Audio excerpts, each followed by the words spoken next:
बिस्मिल्लाहिर्रहमानिर्रहीम अस्सलाम वालेकुम वरहमतुल्लाहि वबरकातुहू। आज मैं आपकी खिदमत में एक नए मीडियम के साथ हूँ और अल्हम्दुलिल्लाह ये नया मीडियम मैंने आप लोगों के लिए जो है ज़हमत करी है ताकि मेरे लेक्चर्स और इफेक्टिव हो जाएं। अब मुझे टाइप करने की ज़रूरत ना पड़े, अब मैं सिर्फ स्क्रीन पे लिखूँगा और आपके सामने जो है बहुत बआसानी आप लोग उसको पढ़ सकोगे। देखो जी, हमारा जो टॉपिक चल रहा था ना, वो हमारा चल रहा था सर पार्टनरशिप फॉर्मेशन। मैं उम्मीद करता हूँ कि मेरी राइटिंग थोड़ी सी बेहतर है जो आप लोगों को समझ आ जाए। ठीक है, मैं अपना लेक्चर रिकॉल करता हूँ कि भाई मैंने पार्टनरशिप फॉर्मेशन की पहली क्लास में ना बेसिक क्या बात कही थी और आज हम क्या शुरू करने वाले हैं। यार मैंने तुम लोगों को सिखाया था कि यार पार्टनरशिप ना दो तरीक़ों से बन सकती है। अब तुम लोगों को चार्ट फॉर्म में ना चीज़ें और आसानी से क्लियर हो जाएंगी इंशाल्लाह। मैं तुम लोगों को सिखाया यार पार्टनरशिप फॉर्मेशन दो तरीके से होती है। ठीक है, अगर मैं बात करूँ नंबर वन पे, तो यहाँ पे आ जाएगा बाय इन्वेस्टिंग एसेट्स से। भाई इन्वेस्टिंग एसेट्स हो रहे हैं, पहले कोई बिज़नेस था ही नहीं इनका आपस में, अब ये जो है नया बिज़नेस करने के लिए जा रहे हैं और अपने अपने एसेट्स इन्वेस्ट कर रहे हैं बिज़नेस के अंदर। नंबर एक तरीका तो सर हमारे पास ये हो गया है। नंबर दो तरीका हमारे पास क्या है, by merging their individual businesses. मैं तुम लोग को क्या सिखाया था दूसरा तरीका मेरे भाइयों, कि इनके पहले से बिज़नेस चल रहे थे, इनके पहले से कारोबार चल रहे थे, इन लोगों ने सोचा यार क्यों ना हम एक नया जो है मर्ज करके बिज़नेस बना लें। ठीक है, मर्जिंग बिज़नेस की ना तुम्हारे मुल्क के अंदर बहुत सारी एग्जांपल्स मौजूद हैं। मैं तुम्हें दो मिसालें देता हूँ, एक बहुत पुरानी एक बहुत नई।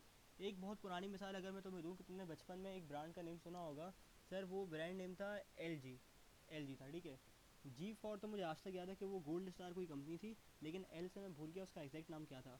तो एल और अलग मोबाइल कंपनी थी, अपना चलाती थी कारोबार, और जी फॉर गोल्ड स्टार ये अलग थी। इन लोगों ने सोचा यार हम क्यों ना एक ब्रांड बन जाएं, और एल जी अपने दौर का सबसे कामयाब मोबाइल फ़ोन था। लेकिन फिर खैर जैसे जैसे रेवोल्यूशन होती गई, एल जी ख़त्म ही हो गया, तो आते भी नहीं आई इस मोबाइल। एक और सर मैं आपको मिसाल दूँ मर्जिंग की। सर मर्जिंग की एक और अगर मैं आपको मिसाल दूँ ना सर, वो हो सकती है जैज़ और वारिद की। तुम देखो कि पहले, अब तुम लोग तो बड़े हो चुके थे, वारिद की सिम भी तुम्हारे घर में इस्तेमाल हो रही होगी, तुम्हारे घर में जैज़ की सिम भी इस्तेमाल हो रही होगी। लेकिन अब क्या हुआ, कुछ साल पहले ये दोनों मर्ज हो गए। मतलब जो वारिद वाले थे वो भी अब जैज़ वारिद बन गए, जो जैज़ वाले थे वो भी अब जैज़ वारिद बन गए। ये एक नेटवर्क और एक आवाज़ के नारे लगा रहे हैं। बहरहाल मैं कोई इनका ब्रांड एम्बेसडर नहीं हूँ, मैं सिर्फ तुम लोगों को कॉन्टेक्स्ट समझा रहा हूँ कि मर्जिंग देयर इंडिविजुअल बिजनेस का मतलब क्या होता है। ठीक है, देखो हमारे इन्वेस्टिंग एसेट्स के ना अल्हम्दुलिल्लाह अल्हम्दुलिल्लाह तकरीबन सवाल डन हो चुके हैं। सही है, मैं तुम लोग को लास्ट क्लास में इसके प्रैक्टिस क्वेश्चंस भी दे दिए थे। ठीक है, अब जो मैं बात शुरू करने जा रहा हूँ ना तुम लोगों से सर, वो आज होगी हमारी मर्जिंग बिजनेसेस पे। ठीक है, कि भाई इनके पहले से कारोबार थे, ऑलरेडी चल रहे थे, अब इन्होंने सोचा कि यार आज हम जो है आज से एक नया कारोबार स्टार्ट करते हैं, मैं और तुम जो है मिल के एक अच्छा सा कारोबार करेंगे। देखो मैं डायरेक्ट सवाल पर लेकर नहीं जा रहा, क्योंकि मर्जिंग बिजनेस का सवाल शुरू करने से पहले ना तुम लोगों को बहुत सारे कॉन्सेप्ट्स को लेकर चलना होगा। अगर टुकड़े टुकड़े टुकड़े तुम्हें तुम्हारे पास कॉन्सेप्ट्स आते हैं, तुम्हारे कॉन्सेप्ट्स बन जाते हैं, तो फिर तुम लोग एक बड़ा सवाल करने के लिए तैयार हो जाओगे। मेरे पास इस वक्त एक सवाल मौजूद है जिसका नाम है 2002 प्राइवेट सवाल नंबर 2।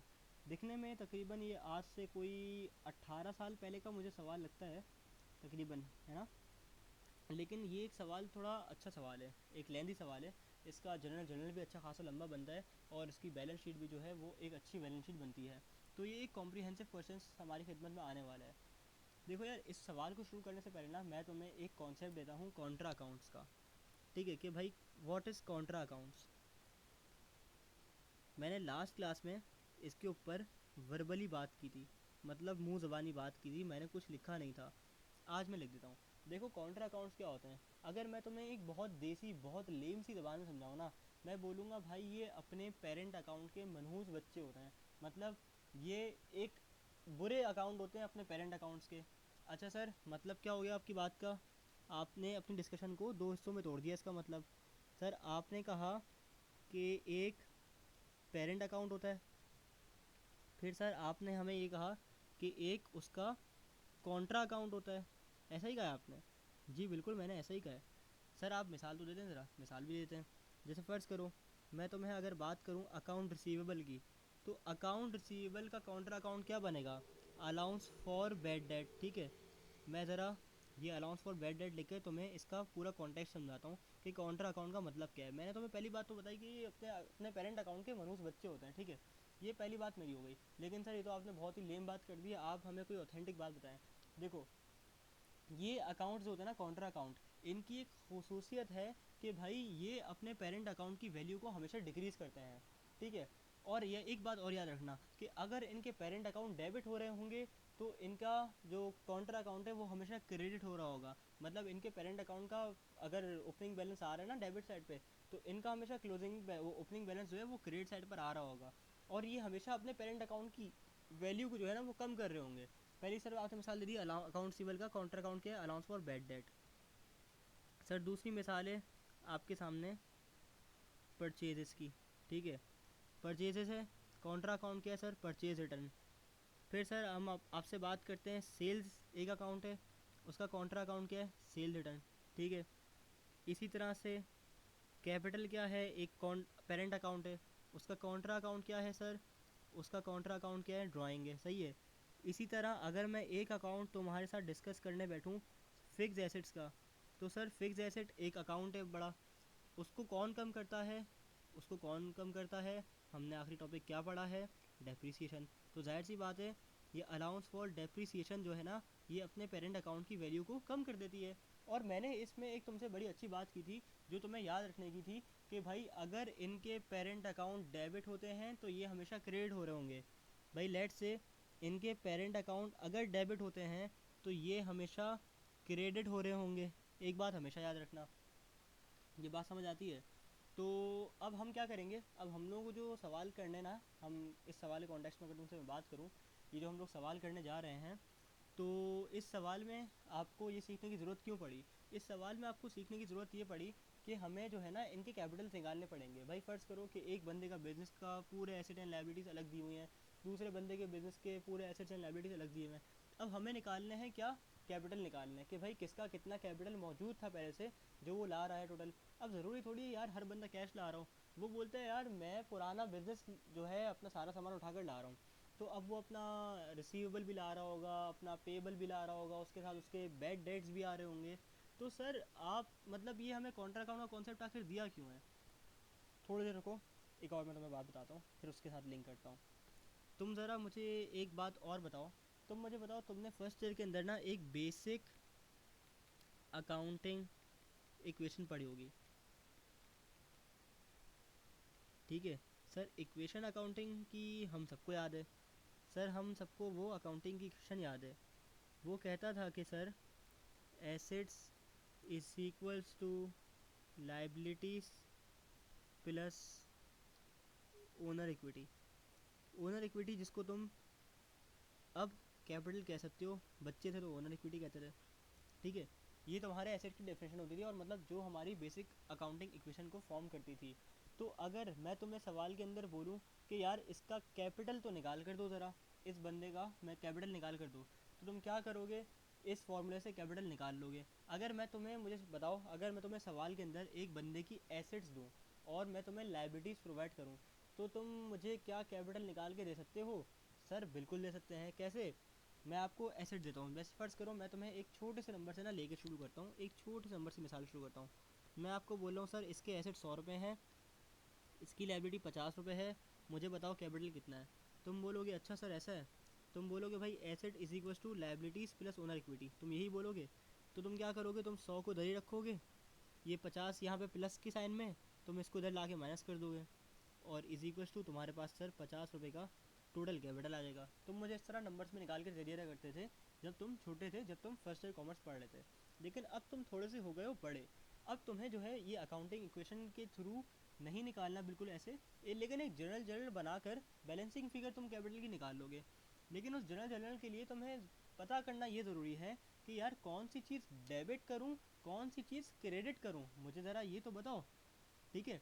तो मैंने तुम लोगों को ऊपर एक गोल्डन उसूल बताया है, इसको अपने जहन में रखना कि यार जब भी इनके पेरेंट अकाउंट डेबिट हो रहे होंगे तो ये हमेशा क्रेडिट हो रहे होंगे, अगर इनके पेरेंट अकाउंट हमेशा से क्रेडिट ही होते हैं तो ये हमेशा डेबिट हो रहे होंगे। सर आप ज़रा मिसाल देके समझा देंगे। अच्छा भाई अभी दे देता हूँ, अभी टिक कर देता हूँ।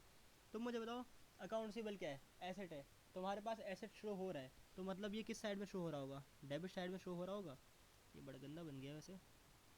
तुम्हारे पास क्या है, एसेट है, तुम्हारे पास किस साइड में शो हो रहा होगा, डेबिट साइड में शो हो रहा होगा। अब मुझे बताओ अलाउंस फॉर बैड डेट किस साइड में रिकॉर्ड करोगे, क्रेडिट साइड पे रिकॉर्ड करोगे। तुम मुझे बताओ तुम परचेज करते हो, तुम परचेज जब इनकर करते हो तो क्या करते हो, डेबिट। परचेज डेबिट करते हो ना, तो ये भी हमेशा अकाउंट डेबिट करते हो ना।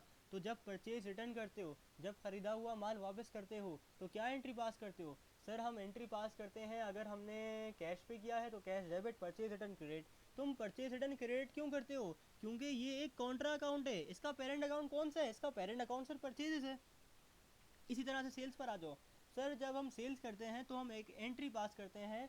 सर अगर कैश पे की तो लेट्स से कैश डेबिट और सेल्स क्रेडिट। क्या कहा, सेल्स क्रेडिट, मतलब तुम इस अकाउंट को क्रिएट करते हो। अच्छा, जब सेल्स वापसी करते हो, मतलब सेल्स वापसी करने की मुराद क्या है, तुमने सेल करी, तुमने माल बेचा, तुम्हारे कस्टमर को पसंद नहीं आया, अब जब वो तुम्हें माल वापसी करने आया है तो सर तुमने क्या एंट्री पास करी, सेल्स रिटर्न डेबिट। क्या कहा, सेल्स रिटर्न डेबिट। तो मतलब ये सर कॉन्ट्रा अकाउंट वाली बात प्रूव हो रही है कि जब इनके पेरेंट अकाउंट जो हो रहे होते हैं डेबिट या क्रेडिट हो रहे होते हैं, वो इनके कॉन्ट्रा अकाउंट उसके बिल्कुल अपोजिट काम कर रहे होते हैं। सर दूसरी बात आपने क्या कही थी, दूसरी बात आपने ये कही थी कि ये हमेशा अपने पेरेंट अकाउंट की वैल्यू को डिक्रीज कर रहे होते हैं, डिक्रीज कर रहे होते हैं, कम कर रहे होते हैं। कैसे सर, मैं आपको इसकी मिसाल दूंगा, 2 मिनट रुक जाओ बस। कैपिटल पर आते हैं। कैपिटल पर आने से पहले मैं तुम्हें बताऊं कि सर आपके पास यहाँ लिखा हुआ है कैपिटल। भाई जब आप कैपिटल इन्वेस्ट करते हो तो बिजनेस में क्या एंट्री पास करते हो, कैश डेबिट कैपिटल क्रेडिट। क्या कहा, क्रेडिट। तो सर आप कैपिटल जब बढ़ाते हो तो क्रेडिट करते हो, और सर जब आप ड्राइंग करते हो मतलब बिजनेस से पैसा निकालते हो तो क्या करते हो, सर आप इसको डेबिट करते हैं। फिक्स एसेट, सर आपके पास फिक्स एसेट पड़े हुए हैं, अभी मौजूद हैं, तो क्या कहाँ रिकॉर्ड करोगे, डेबिट साइड में। सर जब अलाउंस फॉर डेप्रिसिएशन आता है तो क्या एंट्री पास करते हो, depreciation expense debit, allowance for depreciation credit. Allowance for depreciation किसका काउंटर अकाउंट है, फिक्स एसेट का। तो भाई तुम अलाउंस फॉर डेप्रिसिएशन को क्रिएट करते हो। दूसरी बात मैंने बोली कि ये हमेशा अपने पेरेंट अकाउंट की वैल्यू को डिक्रीज करते हैं, डिक्रीज करते हैं, कम करते हैं। अब आओ इस बात को भी ज़रा प्रूफ कर लेते हैं।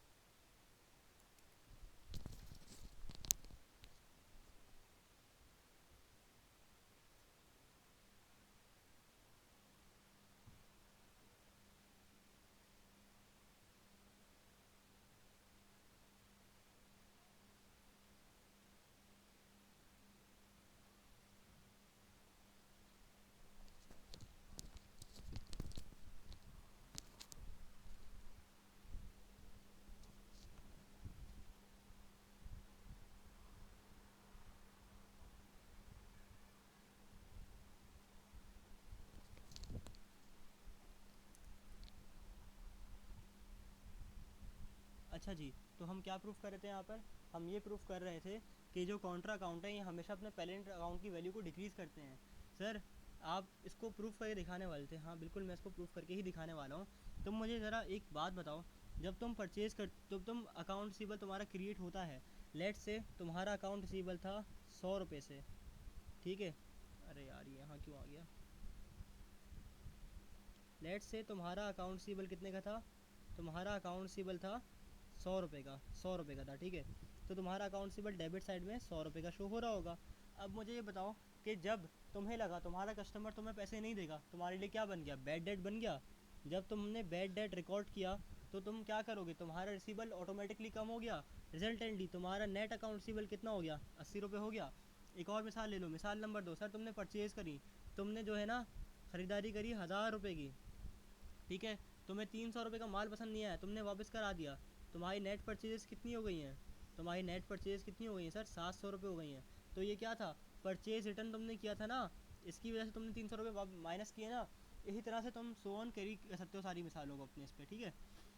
अच्छा जी, तो मैंने ये भी सिखा दिया कि सर अगर अकाउंट से बट डेबिट हो रहा है तो allowance for bad date credit होगा जनरल जनरल के अंदर। सर अगर आप परचेज जनरल जनरल के अंदर डेबिट कर दो, परचेज रिटर्न जो है क्रिएट हो रहा होगा जनरल जनरल के अंदर।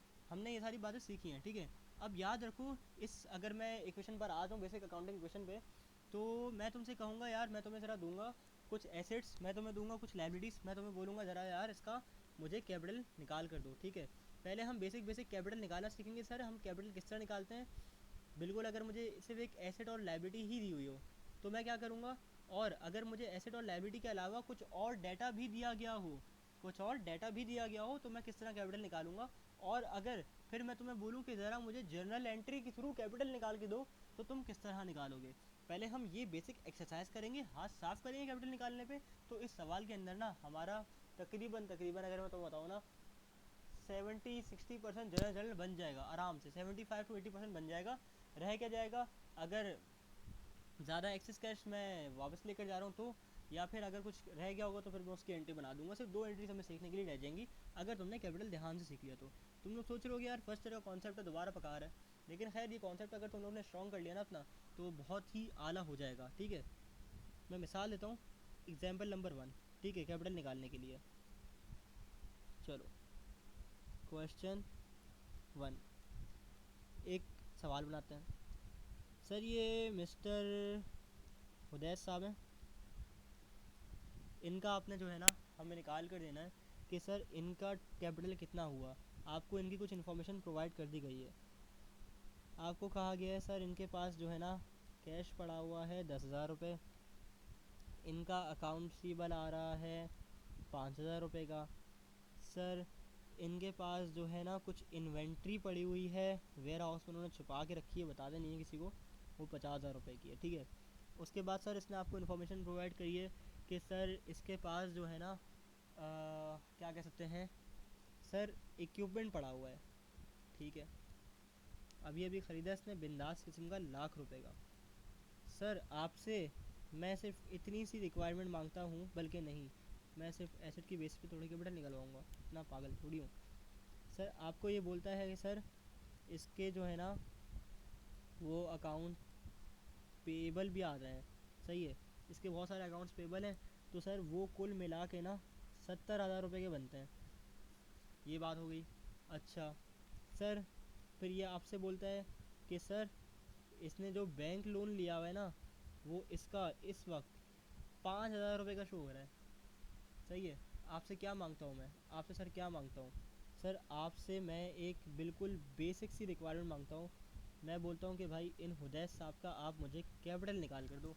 सर आपने ऊपर एक डेफिनेशन सीखी, डेफिनेशन बोल रहा हूँ, इक्वेशन सीखी थी कि सर एसेट बराबर हो जाएंगे लाइबिलिटीज़ प्लस कैपिटल के। ठीक है, तो अगर मुझे सवाल के अंदर एसेट और लाइबिलिटी दी होगी तो मैं सारे एसेट को लिस्ट डाउन करूँगा, टोटल एसेट्स निकाल कर उसमें से लाइबिलिटीज माइनस कर दूंगा। ठीक है, ऐसा ही है। चलो आओ ज़रा इसके बराबर में इसको सॉल्व कर लेते हैं। सर आप आ जाओ, कैश कितना है सर इसका 10,000। सर इसका अकाउंट रिसीवेबल कितना है सर 5,000 रुपये। सर इसकी इन्वेंट्री कितनी है सर 50,000 रुपये की है।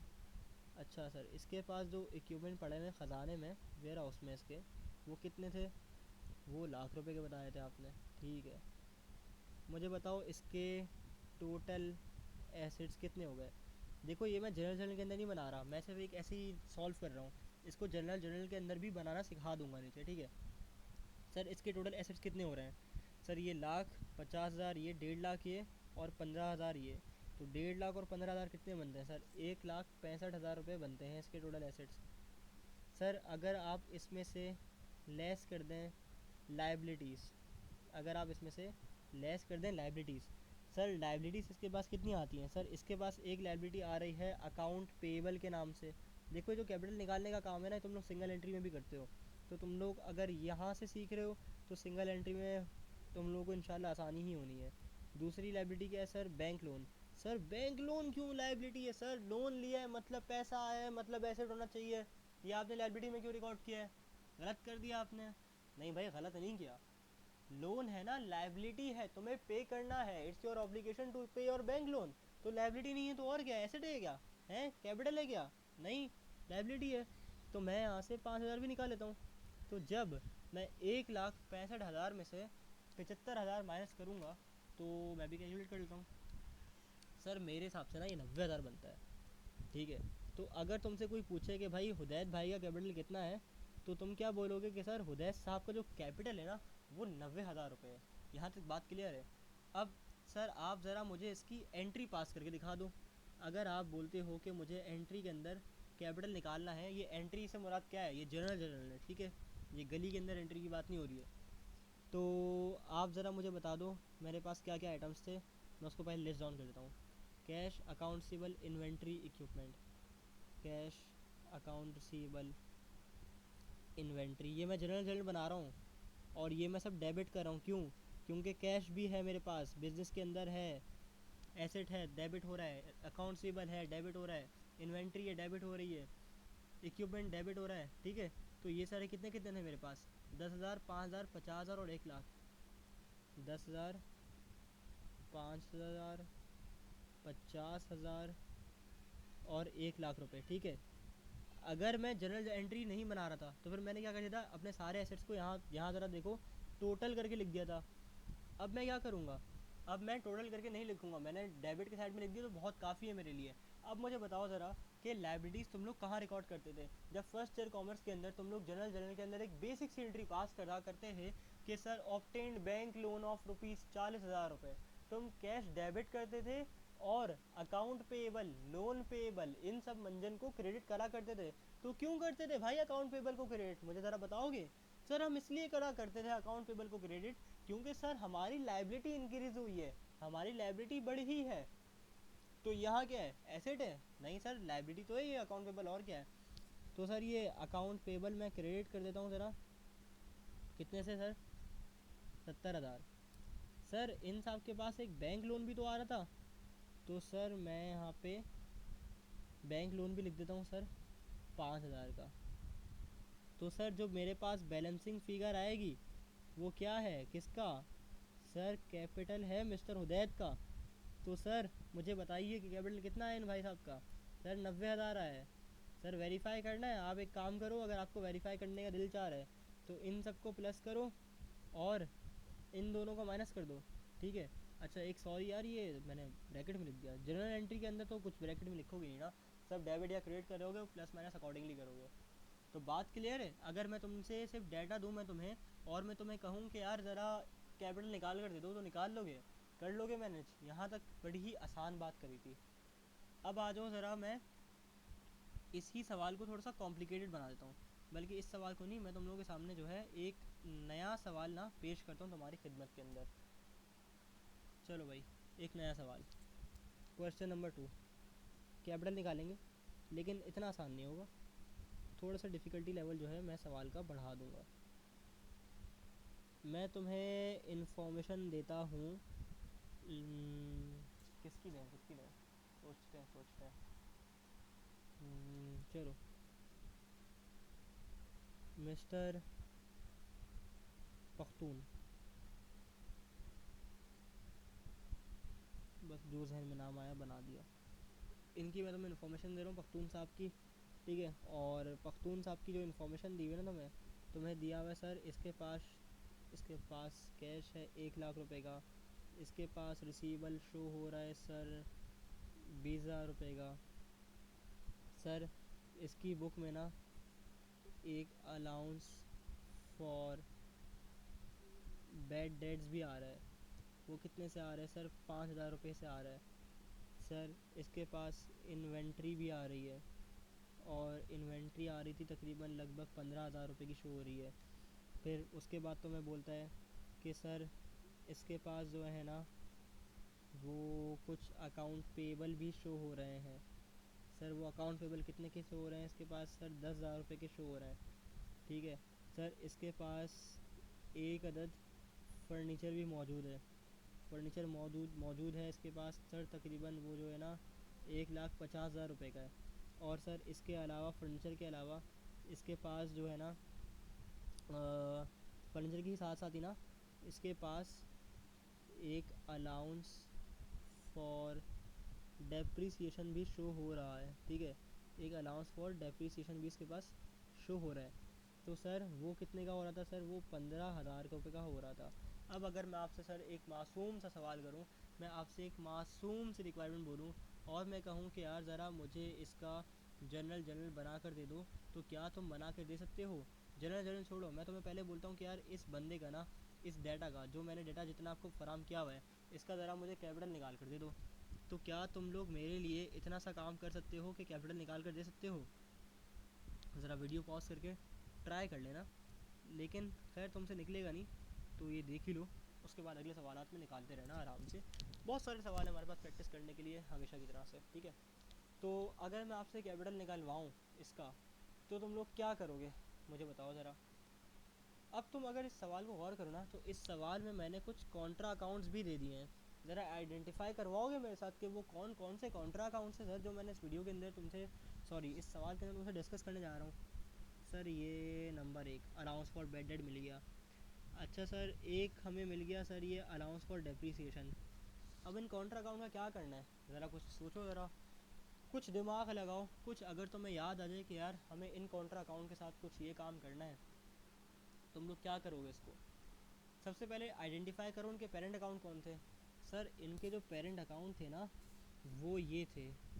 अलाउंस फॉर बेड डेट है ना सर आपके पास, तो इसका सर अकाउंट सिंबल ये रहा, इसका पेरेंट अकाउंट है ये, और ये इसका कॉन्ट्रा है। सर अगर मैं बात करूँ आपसे फर्नीचर की, तो सर ये फर्नीचर जो है ये एक पेरेंट अकाउंट है, और ये जो है इसका कॉन्ट्रा अकाउंट है, अलाउंस फॉर डेप्रिसिएशन। ठीक है, इनका करना क्या है। सर आपने हमें ऊपर एक बात बताई थी कि ये हमेशा अपने पेरेंट अकाउंट की वैल्यू को डिक्रीज़ करते हैं। अगर इनके पेरेंट अकाउंट डेबिट हो रहे होंगे तो ये हमेशा क्रेडिट हो रहे होंगे। तो अकाउंट सिंबल क्या होता है, डेबिट होता है। तुम्हारे पास पड़ा हुआ रिसीबल है, तुम्हारा एसेट है, तो ये क्या होगा, allowance for bad date create हो जाएगा। फर्नीचर है तुम्हारे पास पड़ा हुआ है, तुम्हारी बैलेंस शीट में शो हो रहा है, डेबिट साइड पे हो रहा है, एसेट साइड पर हो रहा है, तो ये अलाउंस फॉर डेप्रिसिएशन क्या होगा, क्रिएट हो जाएगा, इसकी वैल्यू में से कम हो जाएगा। तो अगर मैं तुमसे बात करूँ, अब मैं जो है ना ये बच्चों वाले तरीके से ना जो मैंने ऊपर करवाया था, ये वाला तरीका, ये वाला तरीका इससे नहीं निकलवा रहा, क्योंकि अब तुम लोग थोड़े से ना बड़े हो गए हो। अब तुम लोग थोड़े से बड़े हो गए हो, तुम लोग थोड़े से अक्लमंद हो गए हो। तो अब तुम लोग जो है ना ये आसानी एक जर्नल एंट्री थ्रू निकाल सकते हो।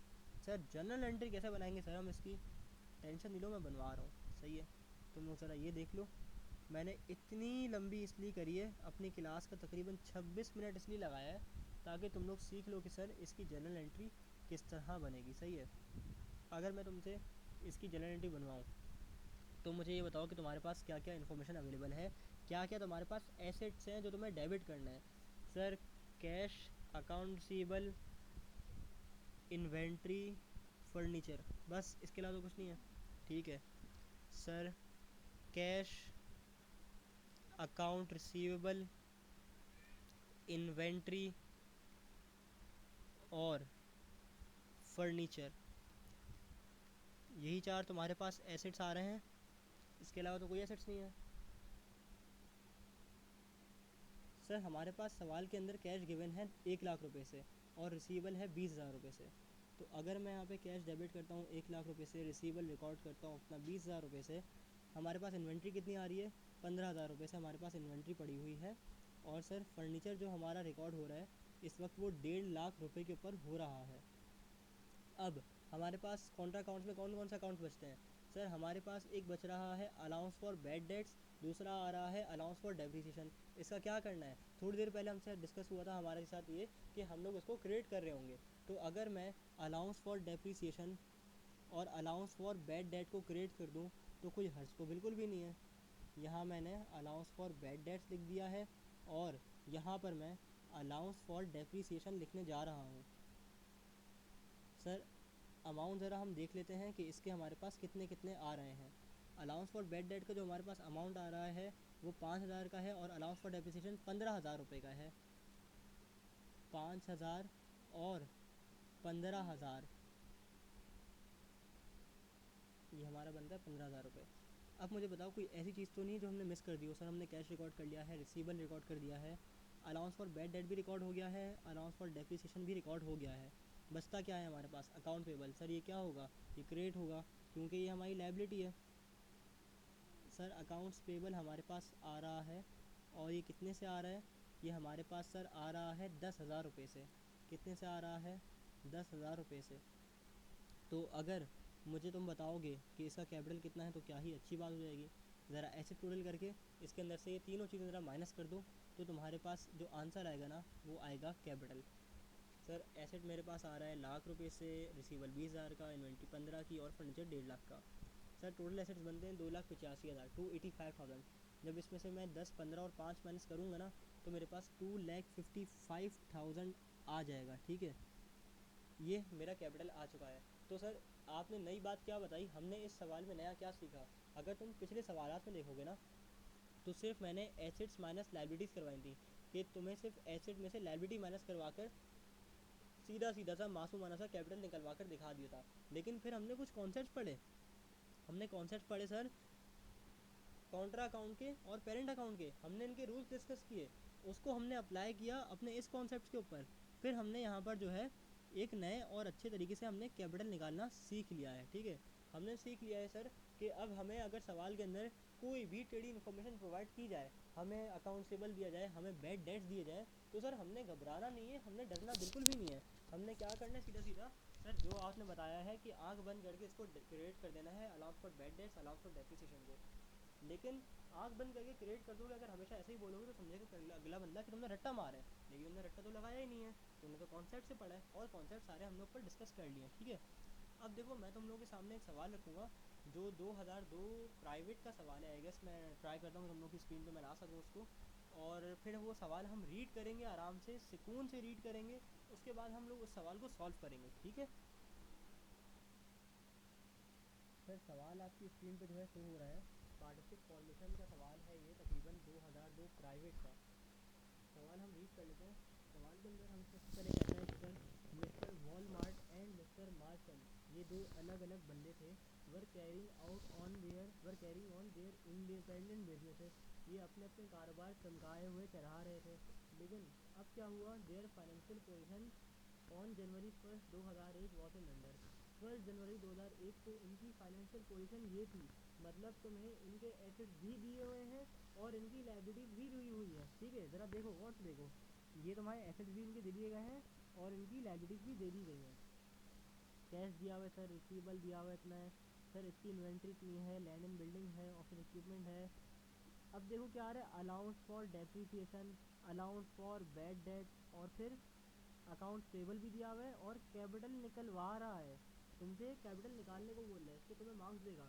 इसी तरह सर सेम सीन जो है ना हमारा मिस्टर मार्शल के साथ आ रहा है, इनकी क्या दी हुई है तुम्हें, इनकी तुम्हें वो सब कुछ दिया हुआ है, पूरी एक बैलेंस शीट बना कर दी हुई है कि सर इनके पास इनका जो हिसाब किताब है सर पूरा वो क्या है टोटल, ठीक है।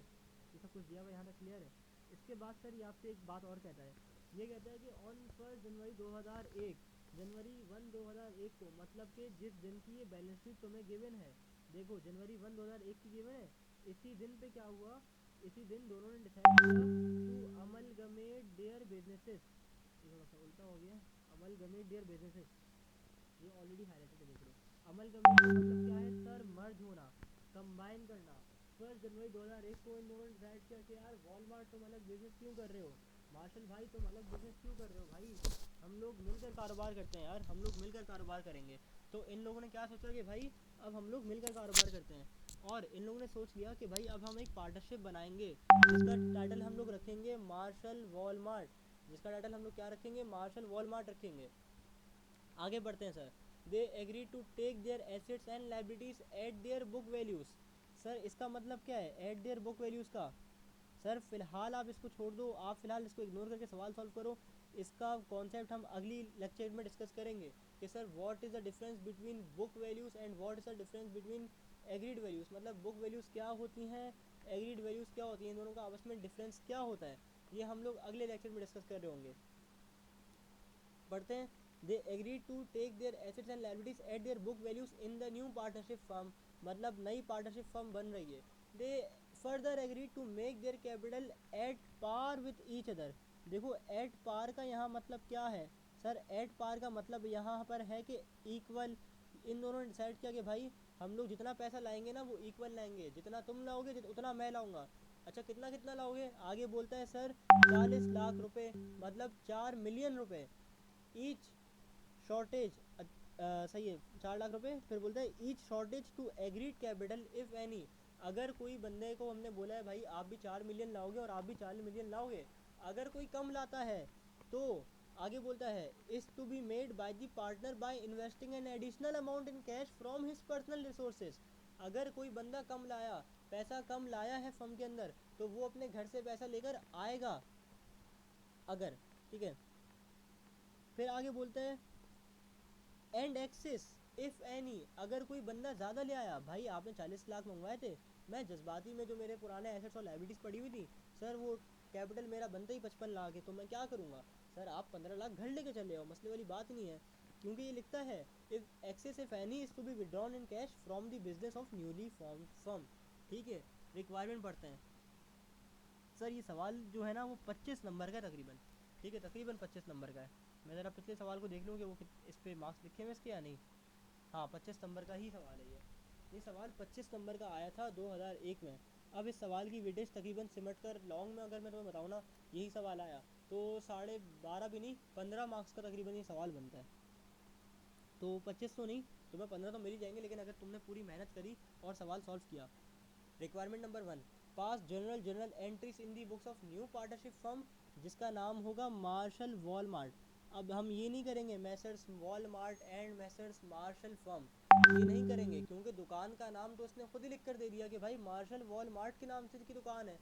फिर आगे बोलता है कि prepare an initial balance sheet of the new partnership firm. Initial का लफ्ज़ क्यों इस्तेमाल कर रहा है, हमने लास्ट लेक्चर में डिस्कस किया था, इसलिए इस्तेमाल कर रहा है क्योंकि साल के एंड पे बैलेंस शीट नॉर्मली बनती है, लेकिन ये इनिशियल इसलिए मांग रहा है क्योंकि जिस दिन पार्टनरशिप फर्म फॉर्म हुई है उस दिन की बैलेंस शीट बनाकर तो मुझे ज़रा दिखाओ, तो मैं मानूँ कि भाई कितने एसेट्स हैं, कितनी लाइबिलिटीज़ है, क्या हिसाब किताब है, मुझे उस दिन बना के दो जिस दिन तुम्हारी पार्टनरशिप फॉर्म हुई है। सर हमने सवाल को बहुत अच्छी तरह से रीड कर लिया है और हमने सवाल को बहुत डिटेल में समझ भी लिया है। अब सर ज़रा आप जल्दी से ना इस सवाल को सॉल्व करने की तरफ बढ़ जाएँ। तो सर मैं कंफर्म करता हूँ, ये साल कौन सा है, 2002 प्राइवेट सवाल नंबर 2 पक्का हो गया सर। 2002 प्राइवेट क्वेश्चन नंबर 2 सही है। अब मैं प्रॉपर कोशिश करूँगा कि मैं जनरल का फॉर्मेट जो है वो बना सकूँ, ठीक है, लेकिन अगर थोड़ी सी लाइन टेढ़ी बन जाए ना तो भैया कॉम्प्रोमाइज़ कर लेना, सही है। हमारी रिक्वायरमेंट नंबर 1 क्या है कि हम ज़रा जनरल इसको बना कर दिखा दें। आज की क्लास में मैं कोशिश करूँगा कि मैं यहीं तक रखूँ, डिटेल्ड में जो है ना ये सवाल बनवा दूँ ताकि मैं तुम लोग को कुछ होमवर्क तो दे सकूँ ना यार।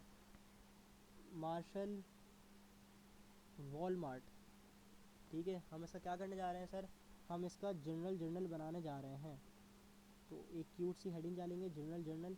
लास्ट लेक्चर तक मैं ये सारी हेडिंग्स नहीं डलवा रहा था क्योंकि वो वैसे यार लैपटॉप पर टाइप करना पड़ता था तो बड़ी मुश्किल होती थी, लेकिन अल्लाह का करम है, अल्लाह ने जो है ये लैपटॉप दिला दिया है तो अब इस पर लेक्चर्स मेरे और अच्छे बन रहे हैं। एज ऑन जनवरी 1 2001, तो ये जनवरी 1 2001 पे मैं जनरल बना रहा हूँ। लेट मी चेक कि यार अगर एक अच्छी सी लाइन डल जाए ना, छोड़ो यार क्या करना है, हम इसी से बना लेंगे, ज़रूरत एजाज की माँ है तो हम इसी से बना लेंगे, सही है। होप तुम लोगों की मोबाइल स्क्रीन पर ये क्लियर होगा। मैं ज़रा ड्रॉ कर देता हूँ जनरल का फॉर्मेट एक, ये देखो ये सीरियल नंबर है, सही है, और यहाँ पे हम अपना डेबिट कर लेते हैं, यहाँ अपना क्रेडिट कर लेते हैं, और ऐसा कैसा मस्त ना, इसको थोड़ा पोलियो हो गया, इसको सही कर लेते हैं, इसको भी सही कर लेते हैं, चल जाएगा सर, गुजारा तो हमारा हो जाएगा वैसे, कैसा मस्त ना, वीआईपी। चलो अब आ जाओ ज़रा हम लोग भर लेते हैं इसको भाई। यहाँ पे हमारा आएगा सर सीरियल नंबर, पर्टिकुलर्स, यहाँ पोस्टिंग रेफरेंस जिससे कोई काम नहीं है लेकिन फिर भी डेबिट, और सर क्रेडिट, ठीक है। अब मुझे ज़रा बताओ कि हम पहले किसकी एंट्री पढ़ना है, किसको हम पकड़ें। सर हम एक काम करते हैं, हम पहले ये वॉलमार्ट भाई है ना हमारे, हम ज़रा इनका हिसाब किताब मुकम्मल कर लेते हैं। वॉलमार्ट का तुम्हारे पास कितने एसेट्स आ रहे हैं जो तुम्हें डेबिट साइड पर रिकॉर्ड करने, ज़रा तुम ये छान मारो। सर मेरे पास आ रहा है cash, receivable, inventory, land and building, equipment. इस सवाल की सबसे अच्छी बात पता है क्या है, जिससे तुम्हें लाइन से सारे एसेट दिए हैं, भाई उठाओ और लिस्ट कर दो, cash, receivable, inventory, land and building and office equipment. अब मैं डायरेक्ट लिस्टिंग की तरफ जाऊँगा, ठीक है। चलो जी, मैं एंट्री नंबर 1 बना रहा हूँ। सर कैश डेबिट हो रहा है मेरा 1.5 मिलियन से। सर इसके बाद मेरे पास अकाउंट रिसीवेबल आ रहा है, देखो मैं अकाउंट A/R लिख रहा हूँ, लेकिन तुम लोग प्लीज़ ऐसी गलती कभी ना करना एग्ज़ाम में, फुल फॉर्म इस्तेमाल करना, शॉर्टकट मत करना। अगर तुम लोगों ने शॉर्टकट करा तो तुम्हारा एग्जामिनर भी तुम्हें एक ऐसा शॉर्टकट देगा कि वो तुम्हें बोलेगा बेटा तुम्हारा पेपर मुझे इतना अच्छा लगा है, ज़रा अगले साल अगले टाइम में दोबारा आकर दे दो, वो तुम्हें बार बार बुलाएगा, ठीक है। तो अगर तुम चाहते हो उसके बाद बार बार जाना तो फिर ऐसे शॉर्टकट भले इस्तेमाल कर लो, शॉर्ट्स इस्तेमाल कर लो, लेकिन भाइयों वाला मसला ये कि तुम इतने से सेकंड ज़िंदगी बचा के ना कुछ तीर नहीं मार लोगे। तो मैं ज़रा लिस्टिंग कर लूँ ज़रा, ये मेरे पास कितनी है यार, लैंड एंड बिल्डिंग कितनी आ रही है सर, 1 मिलियन की आ रही है। तो चलो 1 मिलियन लिख देते हैं सर, ये भी 1 मिलियन की है। अच्छा, इन्वेंट्री भी 1 मिलियन की थी और लैंड एंड बिल्डिंग भी 1 मिलियन की है। पक्की बात है सर, पक्की बात है सर, ओके की रिपोर्ट है। अच्छा जी, फिर हमारे पास क्या आ रहा है, ऑफिस इक्विपमेंट आ रहा है। सर हमारे पास ऑफिस इक्विपमेंट कितने से आ रहा है, हमारे पास ऑफिस इक्विपमेंट आ रहा है सर 2 लाख रुपए से। अच्छा, अब मुझे ज़रा बताओ कि क्रेडिट होने वाली चीज़ें कौन कौन सी हैं। सर आपने बताया था कि 2 कॉन्ट्रा अकाउंट्स थे हमारे पास, एक एक्यूमुलेटेड डेप्रिसिएशन का आ रहा है, एक अलाउंस फॉर बैड डेट का आ रहा है, और तीसरा तो है ही हमारे पास अकाउंट्स पेबल का, जो कि कॉन्ट्रा अकाउंट नहीं है, ये एक नॉर्मल अकाउंट है। तो सर आप ज़रा मुझे बताओ, एक्यूमुलेटेड डेप्रिसिएशन आपके पास कितना आ रहा है। अब आप इसको भले एक्यूमुलेटेड डेप्रिसिएशन बोल लो या अलाउंस फॉर डेप्रिसिएशन बोल लो, आपकी मर्ज़ी है। अच्छा जी, तो अब हम ज़रा यहाँ पे इसको भी लिस्ट डाउन कर लेते हैं। हमारे पास क्या क्या आ रहा था सर, एक्यूमुलेटेड डेप्रिसिएशन आ रहा था। ये एक्यूमुलेटेड डेप्रिसिएशन भी पूरा लिखना है, मैं शॉर्टकट मार रहा हूँ due to shortage of time, ताकि तुम लोगों का टाइम बचे, मेरा टाइम भी बचे। Allowance for bad debt sir कितना आ रहा है, sir allowance for bad debt आ रहा है 5,000 से, ठीक है 5,000 से आ रहा है।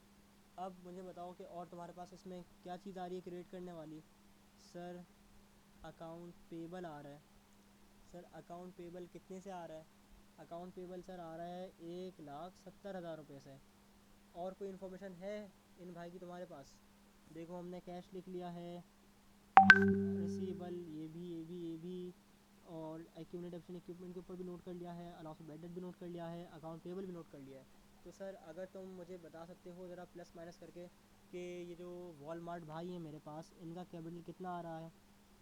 अब तुम देखो यहाँ पे से मैं कैपिटल नहीं लिखूँगा, यहाँ पे मैं कैपिटल के साथ जो है ना वो वॉलमार्ट भी लिखूँगा। कितना आ रहा है सर, जब आप इसको प्लस माइनस करोगे ना तो आपके पास 3.6 मिलियन आ जाएगा। और एक बात मैं और एडिशन करता चलूँ इसके अंदर, अपनी डिस्कशन के अंदर, कि सर इसमें आपने लिखनी है एक नरेशन, नरेशन में लिखना है to record investment of Walmart in firm, ठीक है, ये तुमने नरेशन लिखनी है। और यहाँ पे मैंने इसको क्लोज कर दिया, ठीक है। अब मैं क्या करूँगा, मेरे पास दो ऑप्शन है, या तो मैं क्या करूँ, सबसे पहले मैं पहले मार्शल की एंट्री बना लूँ, सही है, और फिर दोनों की एंट्री देखूँगे भाई कि किसको कितना पैसा लाना है या किसको कितना पैसा लेकर जाना है। या मैं एक काम करूँ, देख लूँ भाई इसको मज़ीद कितना लाना है और वॉलमार्ट को करके फ़ारिग कर दूँ। ज़्यादा आसान मेरे लिए ये रहेगा कि मैं पहले वॉलमार्ट भाई को फ़ारिग कर दूँ। देखो यार ज़रा मुझे एक बात बताओ कि सवाल के अंदर बोला क्या था कि एक बंदे को कितना पैसा लाना है। सर 4 मिलियन की बात हुई थी, मतलब 40 लाख रुपए की। अगर तुम मुझे बताओ कि हमने जो उसका कैपिटल निकाला है वो कितना निकाला है। सर हमने जो उसका कैपिटल निकाला ना वो निकाला है 3.6 मिलियन ओनली, 36 लाख रुपए निकाला है सर। तो हम क्या करेंगे, हम अब क्या करेंगे यार, ये ज़्यादा ही मिल गया यार।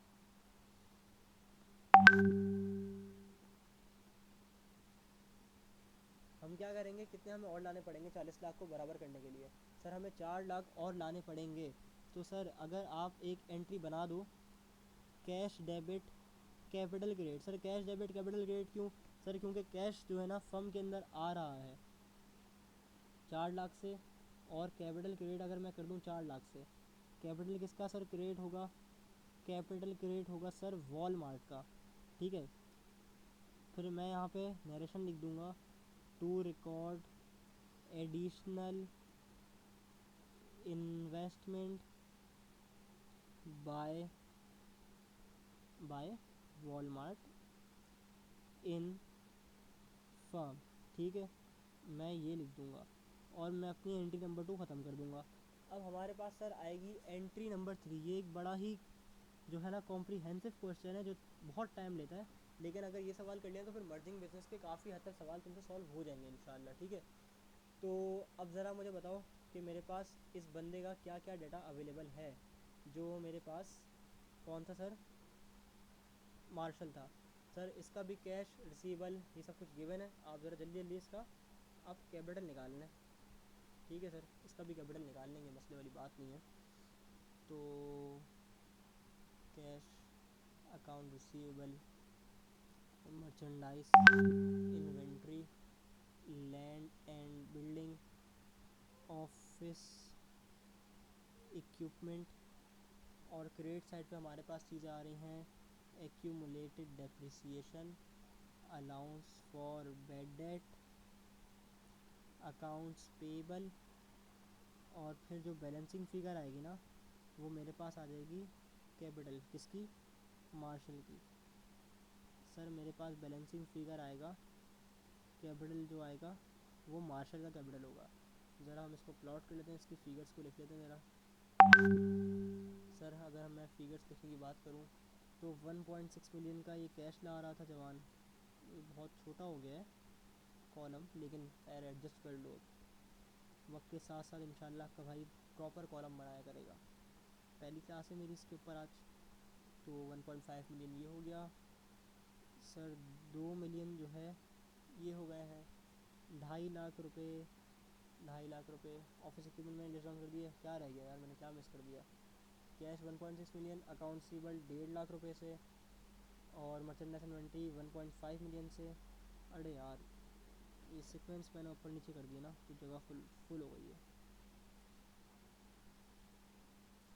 खैर कोई बात नहीं। सर कैश मेरा कितना है 1.6 मिलियन, अकाउंट रिसीवेबल है 1.5 लाख रुपए से, इन्वेंट्री है 1.5 मिलियन से, उसके बाद लैंड एंड बिल्डिंग आ रहा है 2.5 मिलियन से, और 2.5 लाख रुपए से मेरा ऑफिस इक्विपमेंट आ रहा है। सही है। और क्रेडिट साइड में अगर मैं जाऊँ ना तो एक्यूमुलेटेड डेप्रिसिएशन ये मेरा 94,000 का है। अलाउंस फॉर बैड डेट जो है देखते हैं कितने का है सर। इसका अलाउंस फॉर बैड डेट जो है 6,000 रुपये का है। ठीक है 6,000 रुपये का है। उसके बाद 4 लाख रुपए का अकाउंट पेबल आ रहा है, और 5 लाख रुपए का हमारे पास जो है ना वो, तो सॉरी 5 मिलियन का जो है ना हमारे पास वो कैपिटल आ जाएगा। अब तो मुझे ज़रा बताओ हमारा एग्रीमेंट क्या हुआ था। हमारा एग्रीमेंट ये हुआ था कि भाई, हमारा एग्रीमेंट ये हुआ था कि एक पार्टनर को जो मैक्सिमम अमाउंट ऑफ कैपिटल लाना है ना, कंट्रीब्यूट करना है ना फर्म के लिए, वो कितना देना है सर, वो 40 लाख रुपए देने हैं, मतलब 4 मिलियन देने हैं। और आगे हमने ये बात भी कही थी कि सर अगर कोई कम लाएगा तो वो घर लेकर जाएगा। सही है, कम लाएगा तो घर से लेकर आएगा, और ज़्यादा लाएगा तो घर लेकर जाएगा, ये हमने बात की थी। ज़रा लगे हाथों में इसकी नरेशन बना दूँ। To record investment by Marshall in firm. फिक्र नहीं करो आप, बस 2 एंट्री हमारी रह गई हैं, जनरल मुकम्मल हो जाएगा, फिर बैलेंस शीट इंशाल्लाह बना लेंगे। वो तो पुरानी जिस तरह बनती है बचपन से ही वैसे ही बनाएंगे। ठीक है, तो अब हमने क्या करना है, अब मुझे ज़रा बताओ कि ये इसको कितने लाने चाहिए थे। सर 3.6 मिलियन लाने चाहिए थे। सॉरी 3.6 मिलियन तो वो बंदा मेरा ले आया था, और उसको लाने के लिए चाहिए था 40 लाख, तो मैंने एडिशनल कितने मंगवाए इससे 4 लाख रुपए। अगर मैं इस बंदे की बात करूँ, सर इससे भी 40 लाख लाने थे, लेकिन ये होशियार कितने ले आया, 50 लाख रुपए ले आया, 5 मिलियन ले आया। सर डिफरेंशियल इसका कितना आता है 1 मिलियन का। 1 मिलियन का मतलब ये 1 मिलियन रुपए यानी 10 लाख रुपए ज़्यादा लेकर आ गया है। तो भाई अगर मैं एंट्री नंबर 4 बनाऊँ, कैपिटल डेबिट किसका, मार्शल का। सर कैपिटल डेबिट क्यों किया है भाई, जब तुम इन्वेस्टमेंट करते हो तो क्या क्रिएट करते हो कैपिटल, जब इन्वेस्टमेंट वापस निकाल रहे हो तो क्या डेबिट करोगे भाई, हैं भंगी, यही डेबिट करोगे ना यार अपना कैपिटल। 1 मिलियन से कैपिटल डेबिट और कैश क्रेडिट। ठीक है, इसकी नरेशन देख लो, थोड़ी सी अलग है, पहली बार पढ़ लो आज, तो नरेशन इसकी ज़रा रिकॉर्ड कर लो। सर नरेशन में हम लिखेंगे to withdraw excess for firm by Marshall. Excess for firm नहीं लिखना चाह रहा तो लिख दो टू विड्रॉ एक्सेस इन्वेस्टमेंट, या विड्रॉ एक्सेस इन्वेस्टमेंट। ठीक है, ये बात क्लियर होती है तुम्हें, क्या मेरी बात तुम्हें समझ आती है। अगर सर हम इसको समराइज़ करने पर आए, हमने अभी तक क्या किया। सर हमने जो है एंट्री बना दी, कैपिटल निकाल लिया मार्शल का, सर फिर 4 लाख रुपए इसको और लाने थे हमने इससे, वो भी मंगवा लिए अपने घर से। बोला जा बेटा जा, घर से मजीद पैसे लेकर आ। ये पैसे लेकर आ गया, शरीफ आदमी था। उसके बाद इससे पूछा तो भाई ये तो 5-10 लाख रुपए ज़्यादा ले, 1 मिलियन रुपये ज़्यादा ले आया, मतलब 10 लाख रुपए ज़्यादा ले आया। तो फिर हमने उसको बोला कोई बात नहीं बेटा, आप 1 मिलियन रुपये वापसी घर लेके चले जाओ। अभी तक सिर्फ हमने इतना ही काम किया है, सही है। अभी तक हमने सिर्फ इतना ही काम किया है, इसके आगे कोई काम नहीं किया। अब हम बनाने जाएंगे इसकी बैलेंस शीट।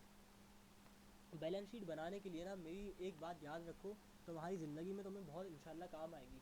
सर वो बात क्या है? वो बात ये है कि जब भी बैलेंस शीट बनाने जाओ ना, तो 5 ईयर को बंद कर देना, मतलब क्वेश्चन बुक को अपनी बंद कर देना। इसका क्या रीज़न है? इसका रीज़न तुम्हें इस सवाल में तो शायद एहसास ना हो, लेकिन अगले आने वाले सवालों में जहाँ तुम्हें बुक वैल्यू भी गिवन होगी, एग्रीड वैल्यू भी गिवन होगी, और तुम्हें कोई एक वैल्यू सेलेक्ट करनी होगी, बाकियों को इग्नोर करना होगा, तो वो तुम्हारे लिए बड़ी मुश्किल हो जाएगी अगर बुक से बनाने बैठोगे तो। इसमें क्या होगा कि बैलेंस शीट कब बनती है? जनरल जर्नल के बाद बनती है। तो अगर तुम, हाईली रिकमेंडेड ये कि बैलेंस शीट बनाने जाओ तो जनरल जर्नल से देख के डायरेक्ट प्लॉटिंग कर देना। ज़िंदगी आसान करो, तुम ज़िंदगी आसान करो, ज़िंदगी तुम्हारी बहुत आसान हो जाएगी। बनस्बत इसके अगर तुम्हें सवाल खोल के बैठे और फिर कंफ्यूज हो गए, आगे निकल जाओगे, तो पहले ही सवाल से जो है ना अपनी पूरी कोशिश रखो कि सर जो हमने ये बनानी है ना बैलेंस शीट, ये हमने कैसे बनानी है, ये हमने किसको देखकर बनानी है? जनरल जर्नल को देखकर बनानी है। तो हमने जनरल जर्नल को सामने रखना और बैलेंस शीट तैयार करना। यार कोई अच्छा सा मार्कर नहीं इधर, पेन थिकनेस, ये मिला ना अच्छा वाला, मज़ा नहीं आया। और अच्छा सा थोड़ा थिक करते हैं इसको ताकि हमारी हेडिंग अच्छी बन जाए, सही है। सर हमारी हेडिंग क्या होनी चाहिए?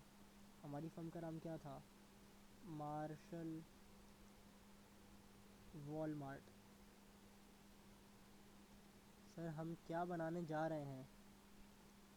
सर हम बनाने जा रहे हैं बैलेंस शीट, सही है। कब बनाएंगे? और इसके आगे लिख देते ना ज़रा, इनिशियल बैलेंस शीट है ये, साल के शुरू में बन रही है, मतलब जब फॉर्मेशन ऑफ बिजनेस हुआ है मेरा, मैं जब बनाने जा रहा हूँ उसको। ठीक है सर। As on January 1, 2001। ठीक है, ये बात क्लियर है आप लोगों को? तो सर ज़रा चलो,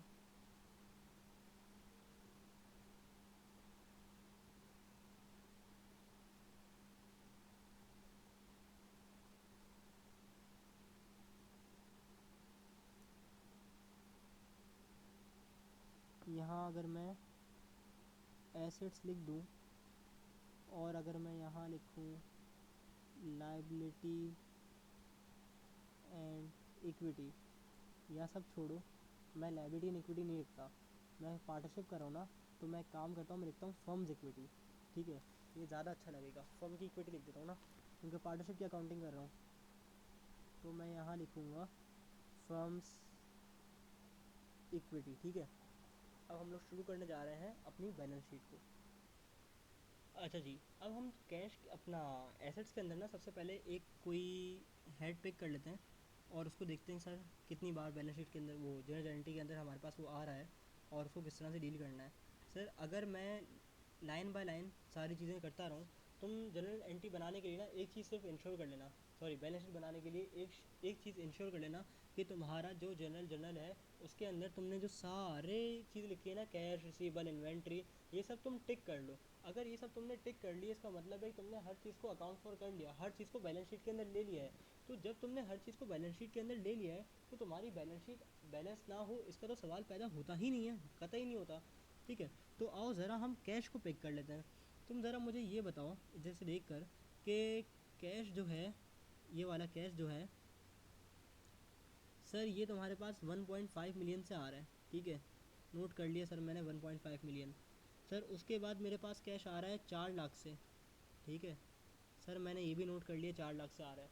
ज़रा अपना कैलकुलेटर उठाओ और लिखो 1.5 मिलियन और 4 लाख को प्लस करो, तो तुम्हारे पास आ जाएगा 19 लाख रुपए, मतलब 1.9 मिलियन।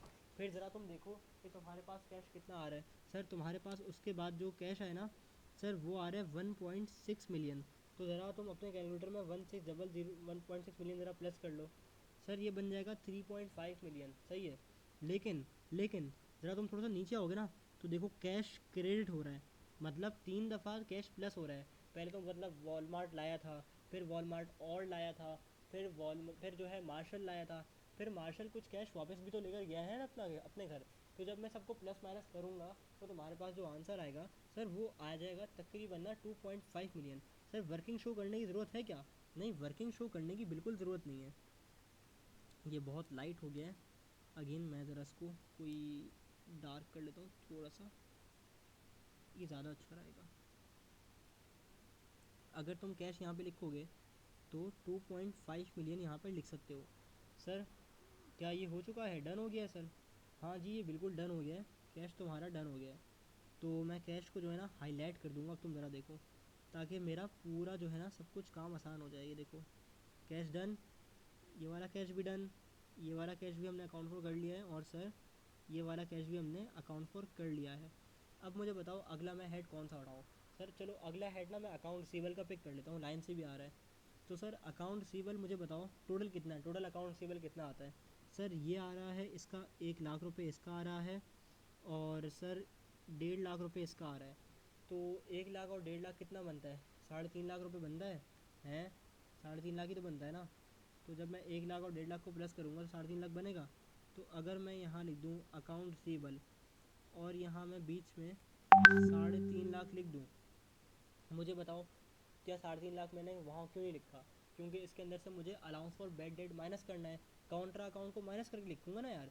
पहले तो मैंने ये दिखाया कि मेरे पास जो है ना इन सब के वो आ रहे थे, रिसीवेबल इतने इतने थे, लेकिन फिर कुछ अलाउंस फॉर बैड डेट भी थे, मतलब कुछ काउंटर अकाउंट भी थे। तो लगे हाथों यहाँ पे ना मेरा काउंटर अकाउंट भी मुक जाएगा। तुम ज़रा देखना, देखो मैंने रिसीवेबल को लिस्ट डाउन कर दिया ना, और इसका भी रिसीवेबल मैंने लिख दिया है। अब मैं काउंटर अकाउंट पे चलता हूँ और मैं देखता हूँ अकाउंट रिसीवेबल की वैल्यू को क्या कम करेगा। Sir allowance for bad debt कम करेगा। सर इसका है 5,000 रुपये, और इसका है 6,000 रुपये। तो मुझे बताओ total allowance for bad date मेरे पास सर कितना आता है? Sir total allowance for bad date जो है ना वो मैं यहाँ पे लिखूँगा लेस, पहले ना ये देखो less allowance for bad debts, ठीक है। सर मेरे पास जो अलाउंस फॉर बैड डेट्स आ रहा है ना वो इस वक्त आ रहा है तकरीबन 11,000 रुपये, सही है। जब मैं 11,000 रुपये लेस करूँगा तो फिर मेरे पास जो नेट अकाउंट रिसीवेबल बनेगा ना, ये मेरी बैलेंस शीट में शो हो रहा होगा, ठीक है। ये बन जाएगा 239,000, सॉरी 249 लिख दिया मैंने। ये बन जाएगा सर मेरा 239,000, सही है। अब अगर मैं अपना अगला हेड पिक करूँ तो मैं किसको करूँगा, किसको कतल करूँ? सर मैं काम करता हूँ मर्चेंडाइज इन्वेंट्री लिख देता हूँ, सही है। सर मर्चेंडाइज इन्वेंट्री मेरे पास यहाँ पे आ रही है 1 मिलियन की, ठीक है, और नीचे आ रही है 1.5 मिलियन की। तो सर ये कितना बनता है, 1 मिलियन और 1.5 मिलियन। सर ये मेरे पास तकरीबन बन जाता है 2.5 मिलियन रुपीज़, मतलब कि 25 लाख रुपये। तो अगर मैं यहाँ पे मर्चेंडाइज को लिस्ट डाउन करूँ तो सर ये मेरे पास बन जाएगा 2.5 मिलियन। एक बात तो मैं बताना भूल ही गया, तो कैश के ऊपर ना ज़रा तुम करंट एसेट्स की हेडिंग डाल देना, और थोड़ी सी जगह छोड़ देना। मैं थोड़ा जज्बाती हो गया आज, मैंने हेडिंग नहीं डाली, मैं भूल गया, लेकिन खैर है बन गई अब तो ये सारे हमारे करंट एसेट्स हो गए हैं। अब अगर मैं बात करूँ आपसे सर फिक्स एसेट्स की, फिक्स एसेट भी लिख सकते हो या नॉन करंट एसेट्स भी लिख सकते हो, सही है। तो अगर तुम बात करता हूँ मैं तुमसे फिक्स एसेट की, तो फिक्स एसेट में सबसे पहले देख लेता हूँ मेरे पास क्या क्या आ रहा है। चलिए पहले हम एक काम करते हैं, एसेट साइड को निपटा देते हैं, फिर लाइबिलिटीज एंड इक्विटी साइड को निपटाना कोई हमारे लिए मुश्किल बात होगी ही नहीं, बहुत आसान हो जाएगा, सवाल हमारा हल हो जाएगा। अगर मैं बात करूँ फिक्स एसेट में, तो मेरे पास आ रहा है सबसे पहले लैंड एंड बिल्डिंग। ये देखो, ये लैंड एंड बिल्डिंग जो है ना, ये 1 मिलियन की ये वाले भाई लाए थे, और आई गेस 2.5 मिलियन की ना वो ये भाई लाए थे। कितने यार, ये लैंड एंड बिल्डिंग कितनी लाया है जरा देख लें, सवाल के अंदर से मैच कर लेते हैं। जेलनिटी मेरी आगे पीछे हो गई है। सर ये लैंड एंड बिल्डिंग 1 मिलियन की ये वाला बंदा लाया है, और 2 मिलियन की ये वाला बंदा लाया है। तो सर मेरी टोटल लैंड एंड बिल्डिंग कितनी बनती है, कितनी बन जाएगी? 3 मिलियन की बन जाएगी। तो मैं इसको क्या यहाँ पे ले सकता हूँ, 3 मिलियन की लैंड एंड बिल्डिंग मेरे पास है। ये देखो लैंड एंड बिल्डिंग, क्या फिर इसको कोने में लिख दूँ? नहीं, मैं इसको बीच में लिखूँगा। अरे सर अब उसको बीच में क्यों लिख रहे हो? क्योंकि सर मेरे पास एक हेड और बचता है जिसका नाम है allowance for depreciation. Land and building का एग्जैक्ट अमाउंट में उठा के नहीं सकता, पहले मुझे उसमें से डेप्रिसिएशन माइनस करना पड़ेगा, सही है। तो मैं क्या करूँगा, लेस कर दूँगा सर इसमें से अलाउंस फॉर डेप्रीसिएशन, ठीक है, मैं इसमें से अलाउंस फॉर डेप्रीसिएशन माइनस कर दूंगा। सर वो कितना होगा सर, वो होगा तकरीबन, sorry sorry sorry sorry sorry, नींद के असर आते हैं मेरे दिमाग पे, मैं लैंड को डेप्रिशिएट करने जा रहा था, इतना बड़ा गुनाह कबीरा करने जा रहा था, इग्नोर कर देना, मेरा थोड़ा सा दिमाग ज़्यादा चल रहा है क्योंकि 11:15 हो चुका है, क्लास लेकर मैं बैठा हूँ, पागल हो चुका हूँ। खैर है, ऑफिस इक्विपमेंट को डेप्रिशिएट करना होता है। अच्छा भाई, अगला फिक्स एसेट देख लेते हैं यार ज़रा हम। सर हमारे पास जो अगला फिक्स एसेट आ रहा है वो हमारे पास आ रहा है sir office equipment. Office equipment हमारे पास आ रहा है सर 1 मिलियन से, ये वाला बंडल आ रहा है, और तकरीबन 1 मिलियन नहीं है यार, वो 2 लाख रुपए है, ये देखो 2 लाख रुपए, नींद के बड़े गहरे असर आते लगता है।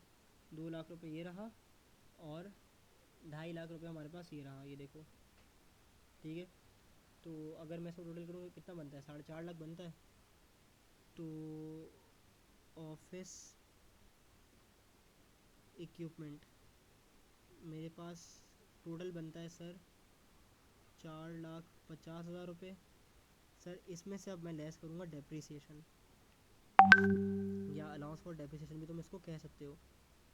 लैंड ऑन बिल्डिंग डेप्रिशिएट नहीं होती, कभी भी नहीं होती, ये एक बड़ा ही सगीर और कबीरा गुनाह मैं करने जा रहा था लैंड और बिल्डिंग को डेप्रिशिएट करके। सॉरी, बिल्डिंग तो डेप्रिशिएट हो जाती है लेकिन लैंड नहीं होती, तो लैंड एंड बिल्डिंग एक साथ ही लिखा हुआ, तो फिर मैं इसको वैसे ही डेप्रिशिएट नहीं कर रहा क्योंकि प्रोवाइड भी नहीं किया हुआ, वरना अगर एक्स्ट्रा ऑर्डनरी मुश्किल सवाल लेता तो फिर मैं इसके अंदर से बिल्डिंग की अमाउंट निकाल कर उसको डेप्रिशिएट कर रहा होता। खैर है, इतना मुश्किल तुम्हारे कोर्स में भी नहीं है। तो सर डेप्रिशिएशन मेरे पास इसमें से आ रही है सर कितनी, ज़रा देख लेते हैं सवाल के अंदर हमने कितनी कितनी डेप्रिसिएशन रिकॉर्ड करी है। सर अगर मैं बात करूं अलाउंस फॉर डेप्रिसिएशन की, इधर 25,000 रुपये की इधर करी है, सही है, और 94,000 की इधर करी है, तो 25 और 94 तकरीबन सर ये बन जाएंगे हिला जुला कर 1,19,000 रुपये। सर जब मैं 1,19,000 रुपये इसमें से माइनस कर दूंगा ना, तो मेरे पास रिजल्टेंटली फ़िगर बचेगी 3,31,000 की, और अगर मैं सारे एसेट्स को टोटल करने बैठूंगा तो ये बात जो बैठेगी ना चिड़िया, 8,5,7,0,0,0 पे मेरी चिड़िया जाके बैठ जाएगी। अब ज़रा मुझे बताओ, फर्म्स इक्विटी में अगर हम देखें तो हमारे पास सबसे पहले क्या क्या आ सकता है, हमारे पास पॉसिबली जो लाइबिलिटीज़ आ सकती हैं ऊपर। सर ज़रा देख लेना लाइबिलिटीज़ हमारे पास सवाल में कौन कौन सी हैं। अच्छा जी, सर हमारे पास अकाउंट पेबल 170 का ये रहा, इस बंदे का, और सर लैंड एंड बिल्डिंग हम लिख चुके हैं, ऑफिस इक्विपमेंट भी हम लिख चुके हैं। अच्छा, और लाइबिलिटी ये रही अकाउंट पेबल, सर 4 लाख रुपए की इसकी है, तो टोटल मेरी जो लाइबिलिटी बनेगी ना वो बनेगी 5,70,000 रुपये की, ठीक है, कितने की, 5,70,000 रुपये की। ये क्या है, अकाउंट्स पेबल, अकाउंट्स पेबल कितना है सर, 5,70,000 रुपये है, सही है। चलो भाई, अब मैं काम करता हूँ, यहाँ लिख देता हूँ फर्म्स इक्विटी, सही है, मैं फर्म की इक्विटी लिखने जा रहा हूँ। फर्म की इक्विटी में क्या आएगा, कैपिटल ही आएगा, और क्या आएगा, तो मैं क्या लिखूँगा यहाँ पर, मैं यहाँ पर लिखूँगा मार्शल कैपिटल। क्या कैपिटल मुझे ऊपर से देखने की ज़रूरत है, देखना चाहो तो देख लो, ना भी देखना चाहो तो सवाल क्या है याद हो गया होगा कि 40-40 लाख दोनों भाइयों ने पैसे लाने थे, मतलब कि 4 मिलियन, तो सीधा सीधा 8 मिलियन तो ये बन जाता है, 8 मिलियन और 5,70,000, सर कितना बनता है, 8,5,7,0,0,000। मानते हो भाई को, नहीं मानते हो। मैंने आपको एक बात कही थी कि सर जब भी बैलेंस शीट बनाओ जनरल जनरल को देखकर बनाना, क्यों, कि इसमें सारा अमाउंट तुम्हारा हो रहा है कंप्लीट या नहीं। देखो कैपिटल भी हमने लिख लिया है, हमने ये वाला कैपिटल भी लिख लिया है, हमने ये वाला कैपिटल भी लिख लिया है, तो हमारे पास अब कोई ऐसा अमाउंट नहीं बचता है कि भाई जिसको हमने ना लिखा हो। सर ये वाला कैपिटल कहाँ गया, ये क्यों नहीं लिखा, अरे भैया अगर तुम देखो 3.6 मिलियन को प्लस करो ज़रा 4 मिलियन, 4 लाख से, तो 40 लाख बन जाता है। फिर अगर तुम इसको देखो 50 लाख, तो कितना बन जाता है, 90 लाख रुपये, 90 लाख माइनस 10 लाख, कितना, 80 लाख। इस तरह भी कर सकते हो गधा मजदूरी। गधा मजदूरी अगर नहीं करना चाहते तो सीधा सीधा सवाल से उठाया, पता है तुम्हें कितना कितना लाना था इन लोगों को, 40-40 लाख उठाया और यहाँ पर लिख दिया, ठीक है। अब मैं तुम लोगों की खिदमत में ना कुछ अच्छे से, बड़े मासूम से प्रैक्टिस क्वेश्चन हाजिर करने जा रहा हूँ, ज़रा नोट कर लो, लिख लो अपने पास कि तुम लोगों को इसके प्रैक्टिस क्वेश्चंस कौन से करने हैं। चलो मैं लिखता हूँ ज़रा। तो दोस्तों सो फार जितने कॉन्सेप्ट हमने डिस्कस कर लिए ना, तो तुम लोग को ये सवाल जरूर करने पड़ेंगे इसके लिए। अगर मैं तुम लोग को इसका खुलासा बताऊं, तो ये जो सवाल है ना, सवाल नंबर 2, ये एक सवाल नहीं है, एक मजाक है। तो तुम लोग खोल के देखोगे तो तुम बोलोगे कि अल्लाह करे ऐसा सवाल ना, ऐसा मजाक हमारे साथ भी हो जाए, हमारे अटैम्प में भी एक ऐसा सवाल आ जाए। बिल्कुल आसान है, उसने सिर्फ ऐसे लिस्ट डाउन करके दिए हुए हैं, उसने बोला ज़रा इसको एंट्री बनाओ, बैलेंस शीट बना के दिखाओ। इतना बेसिक सवाल तो फर्स्ट ईयर कॉमर्स में नहीं पूछा जाता।